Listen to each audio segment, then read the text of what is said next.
لو عايز تخس 10 كيلو في اسبوع واحد بس، الامر سهل جدا وبسيط. هنمنع النشويات، هنمنع الدهون تماما، هناكل طول النهار فاكهة بس، وبكده هتوصل ل 10 كيلو في الاسبوع. هو الكلام ده اصلا بجد؟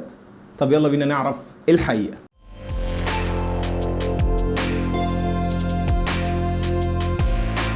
السلام عليكم ورحمة الله وبركاته. ايه الاخبار؟ عاملين ايه؟ يا رب تكونوا بخير. معاكم الدكتور احمد بدر، اخصائي العلاج الطبيعي والتغذية. هنتكلم النهارده في فيديو جديد من سلسلة حلقات رحلة الوصول للجسم المثالي عن اشهر 5 حاجات بتخسس او لا.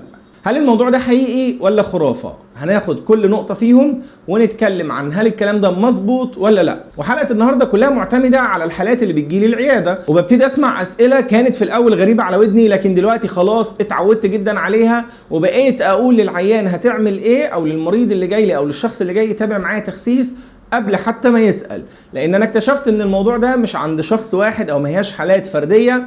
العالم كله خصوصا في مصر عندنا مقتنع ببعض الخرافات اللي هنتكلم عن 5 بس منهم الفيديو ده. فلو الفيديو ده وصل لعدد لايكات كبير جدا، هعرف ان انتم محتاجين جزء تاني للسلسلة دي، وكمان اكتبوا لي في التعليقات اذا كنتم محتاجين السلسلة دي علشان نبتدي نجهزها في اقرب وقت. فقبل ما نبتدي فيديو النهارده، يا ريت ما تنساش تشترك في القناه وتفعل زر الجرس عشان يوصلك كل جديد، ولايك لو الفيديو عجبك، وكمان ما تنساش تعمل له شير على كل مواقع التواصل الاجتماعي الخاصه بيك، فيسبوك، تويتر، انستجرام، واتساب، وكمان تشترك في مواقع السوشيال ميديا الخاصه بينا، روابطها في الديسكريبشن تحت الفيديو. طيب، اول حاجه بنسمعها اول ما العيان بيخش: بص يا دكتور، انا عايز حاجه تخسسني بسرعه جدا، انا عايز اخس بسرعه، انا عايز اخس 10 كيلو في اسبوع. طب بلاش، خليهم 5 في الاسبوع. هل الكلام ده صح ولا غلط؟ هل ده بيحصل ولا ما بيحصلش؟ هو بيحصل ازاي؟ في كتير جدا من الناس اللي بتبتدي تتابع تخسيس مع بقى اونلاين مع حد مدرب او مع دكتور بس مش قد كده، فيبتدي يديهم نظام وادوية تبتدي بدورها تقلل كمية المية اللي في الجسم وتقلل البروتين بشكل كبير. دي الحاجات اللي سهل انها تخرج في البداية. المية والبروتينات اللي موجودة في العضلات دي ممكن تخرج في اول اسبوع، اما الدهون بتحتاج 2 ل3 عشان نقدر نخرج منها الكمية اللي هنتكلم عنها كمان شوية. فبالتالي اول اسبوع او اول اسبوعين انت عمال تصفي في المية اللي في جسمك، لان انت حرفيا اكتر من 70% من تكوين جسمك ميه. فبالتالي مفيش حاجه اسمها تخسيس سريع، دي معلومه غلط، واي حاجه هتخسها بسرعه هتزيدها تاني بسرعه. كيلو دهون علشان يخرج من جسمك على مدار اسبوع، ده حاجه كبيره جدا، دي كتله كبيره علشان تتحرق وتسيح وتخرج على هيئه بخار او نفس او طاقه او مجهود او ايا كان. دي حاجه كبيره جدا، مش حاجه بسيطه. اما موضوع ال5 كيلو في الاسبوع وال10 كيلو في الاسبوع، دي بتبقى ميه بس. قبل ما تقفل الفيديو وتحبط من اللي انا بقوله، عايزك تكمل معايا الفيديو للاخر، لان في الاخر هديك النصايح اللي تخليك تخس فعلا بدون اي مشاكل. تاني حاجة بسمعها اول ما الشخص بيدخل عليا يقول لي: يا دكتور، انا جربت منتجات تخسيس كتيرة جدا ودايما بخس عليها بس برجع اتخن تاني، ما تقولي على منتج تخسيس كويس. يعني حضرتك اتلسعت اكتر من مرة وتعورت اكتر من مرة في مبلغ محترم، وخسيت شويه ورجعت اتخنت تاني بسبب منتجات التخسيس الوهميه، وجاي لي علشان اديك منتج للتخسيس؟ ازاي؟ انا يا جماعه في شغلي ما بعتمدش على الادويه غير في حاله واحده بس، ان لما بلاقي عيان او حد بيتابع معايا تخسيس ويشتغل معايا فتره وبلاقيه ملتزم كويس وبنجرب معاه الدايت بطرق مختلفه وبرضه الحرق عنده بطيء او في مشكله في الحرق، ببتدي اعمل له تحليل للغده الدرقيه اللي هو التي 3 والتي 4 والتي اس اتش، كنا اتكلمنا عنهم يعني قبل كده فمش هاخد فيهم كتير. لو لقيت عنده مشكله في الحرق بسبب الغده الدرقيه، ببتدي اديله علاج ليها.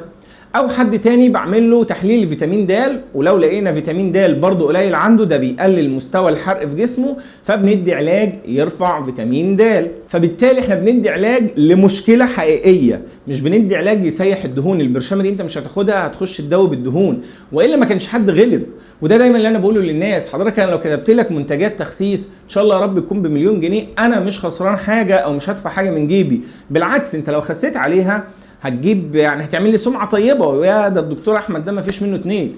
بس للاسف دي مش حقيقه. فبالتالي لازم تشيل الفكره دي من دماغك تماما. ابعد عن منتجات التخسيس وما تشغلش بالك بيها، لانها مش هي يعني مش احسن حاجه ومش اكتر حاجه ممكن تعتمد عليها الا في بعض الظروف او بعض الاحيان الضيقه، وبيبقى يعني في اضيق الظروف. مش من اول يوم تدخل العياده تاخد شريطين، الشريط اللي فيه مش عارف كام حبايه ده، وتبتدي تمشي عليه على طول تخس شهر في التاني انا بقيت زي الفل، اوقف الدواء من هنا ارجع اتخن تاني. فقصه الادويه دي نقفلها شويه. طب هل يا دكتور احمد انت ما بتستخدمش اي حاجه جنب الدايت؟ لا، بنستخدم حاجات بس مش ادويه، ممكن نقول عليه يعني ممكن نتكلم عنها في فيديو تاني، لكن قصه الادويه دي تتقفل تماما. ثالث مشكله بتواجه كل الناس موضوع الميزان. يا دكتور ده انا وقفت على الميزان النهارده الصبح لقيت نفسي 90 كيلو، وجيت بالليل اقف على الميزان لقيت نفسي 91. هو انا تخنت كيلو في يوم واحد؟ حضرتك مش كده، فكك من الميزان. الميزان التغير عليه سريع وبطيء كده وطالع نازل والكلام ده كله بناء على انت شارب ميه ولا لسه متغدي ولا لسه متعشي ولا ما اكلتش بقالك قد ايه ولا الكلام ده كله، طبعا لازم تنساه. دي النقطه الاولانيه، لانه برضو بيتعبك نفسيا قوي، بيخليك تبقى لودد واوفر لودد، فمش عارف تركز في النظام بتاعك وبيتعب نفسيتك اللي بدورها بتخليك تتخن. فبالتالي انسى الميزان، لان كمان الميزان كل اللي بيبينه لك الوزن بتاعك، الكتله بتاعتك كلها عباره عن ايه. انت حتى لو نزلت 5 كيلو على الميزان، طب هو انت نزلت ميه ولا دهون ولا عضلات؟ ما احنا مش عارفين. فبالتالي الميزان مش هو المقياس الاساسي في نزول الوزن. انا بشتغل بالميزان عندي في العياده كمؤشر او كداتا ببتدي اسجلها عندي اول باول، لكن اهم حاجه المقاسات وشكلك قدام المرايه وطبيعة اللبس اللي انت بتلبسه. لان حضرتك لو خسيت 10 كيلو دهون وزدت قصادهم 10 كيلو عضلات، الميزان بتاعك ثابت، بس فرق اللبس رهيب، ممكن يوصل لحد 10 سنتي في الوسط، وده رقم كبير جدا. فبالتالي الميزان مش عايزك تعتمد عليه تماما، يكفي انك توزن عند الدكتور علشان يبتدي هو يعمل الحسابات بتاعته والترتيبات بتاعته عشان يقدر يحسب لك السعرات الحرارية اللي انت محتاجها. رقم 4 بقى، او الخرافة رقم 4 معايا، انا بحب دايما اكتب بروتين في ال3 وجبات الاساسية، فطار غدا عشاء. فمثلا في الفطار بنكتب البيض، فلاقي اول سؤال بسمعه، يا دكتور بيض بصفار ده مش فيه دهون؟ هي الدهون دي مش هي اللي بتكون الدهون اللي في جسمي؟ انت كاتب لي كمان كوبايه لبن بنص دسم او كامل الدسم، انت مش الدسم ده دهون وهيكون دهون في جسمي؟ فيعني هي حاجه طريفه بس لازم تشغل عقلك شويه. حضرتك انت بتخاف من الدهون اللي موجوده في اللحمه، صح كده؟ يعني انت بتيجي تجيب حته لحمه تقعد تشيل الدهنه اللي فيها خالص، صح كده؟ طب هي الدهنه دي في كائن حي اسمه ايه؟ جمل، معزه، خروف، بقره، جاموسه؟ طيب الدهون دي جت عندهم ازاي؟ هما كانوا بياكلوا دهون؟ هو في حد فيهم من الحيوانات دي كلها، دي حيوانات نباتيه ما بتاكلش غير اعشاب او برسيم بقى او ايا كانت الدوله يعني اللي انت عايش فيها، الحيوانات دي ما بتاكلش لحمه فيها دهون، الحيوانات دي ما بتشربش لبن كامل الدسم، فعشان كده اتكون عندها دهون. فلو الدهون بتتكون علشان انا اكلت دهون، يبقى المفروض الحيوانات دي كلها ما يبقاش عندها دهون، لان ما بتاكلش اي حاجه فيها دهون، ده كل اكلها خضار، اكلها صحي اكتر منك وبرضه عندها دهون. الدهون بتتكون في جسمنا نتيجة عدم حرق المنتجات. انا اكلت اي حاجة ايا كانت، نشويات او بروتينات او ايا كان اللي انا اكلته ومعرفتش احرقه، فجسمي مش هيسيبه موجود كده وخلاص، بيبتدي يحوله لدهون ويدخله جوه مخزن الطاقة في الجسم على شكل دهون علشان يرجع يستخدمها بعد كده لو حب. فبالتالي دخول الدهون جسمك مش مرتبط بتخزين الدهون في جسمك، وقلة دخول الدهون مش معناها خروج الدهون اللي في جسمك، دي حاجة ودي حاجة، شغل دماغك. الخرافة رقم 5 والأخيرة معانا في فيديو النهاردة هي قلة الأكل. أنا عايزك تديني حاجة تسد نفسي عن الأكل عشان أنا أخس. طيب هو انت اصلا بتاكل كام وجبه في اليوم؟ انا هو على وجبه الفطار ويا بتعشى يا ما بتعشاش، او حد تاني انا باكل طقتين في اليوم بالعافيه، وحد تالت والله يا دكتور هو وجبه الغداء والحمد لله على كده. طب انا اديك حاجه تسد نفسك ليه؟ هو انت اصلا بتاكل؟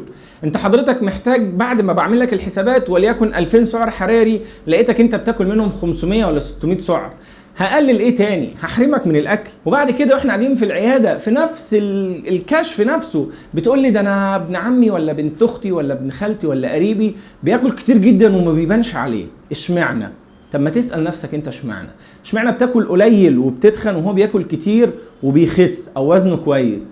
ده معناه ان قله الاكل مش هي اللي بتخسس، لان انت اصلا محتاج تاكل مش علشان تتخن وتخس، انت محتاج تاكل علشان تعيش. انت عندك وظائف حيويه زي الرئتين، زي القلب، زي الدوره الدمويه، زي عينك اللي عماله تفتح وتقفل، زي ايدك اللي عمال تحركها، ده غير المجهود بتاعك لو شغلك عنيف، كل ده محتاج طاقه يعني محتاج اكل. بس الفكره كلها انك تاكل بالكميات المعقوله، وبتحسب سعراتك الحراريه بناء على وزنك الحالي، وبتبتدي تقلل من 500 ل 700 سعر بس، مش اكتر من كده. ومن 500 ل 700 سعر ده علشان يخسسك من نص كيلو لكيلو ونص دهون في الاسبوع الواحد. فما تجيش بقى تقول لي كل ما نقلل عدد الكميات الاكل هخس اسرع، فانت اصلا جاي لي بوجبه واحده اقول لك ما تاكلش، ما ينفعش. فبالتالي بمجرد ما بديهم النظام 5 وجبات اكل فيهم تقريبا ضعف الكميه اللي هو بياكلها، بقول له يا دكتور انا كده هتخن مش هخس. يا فندم ما انت بتاكل اقل من كده وبتتخن مش بتخس، كسبنا ايه؟ لو الفيديو عجبكم ما تنسوش تشتركوا في القناه وتفعلوا زر الجرس علشان يوصلكم كل جديد، واكتبوا لي في الكومنتات بالسرعه محتاجين فيديو تاني زي ده ولا لا. وما تنسوش تعملوا لايك، ومن هنا للحلقه الجايه اشوفكم بخير. السلام عليكم.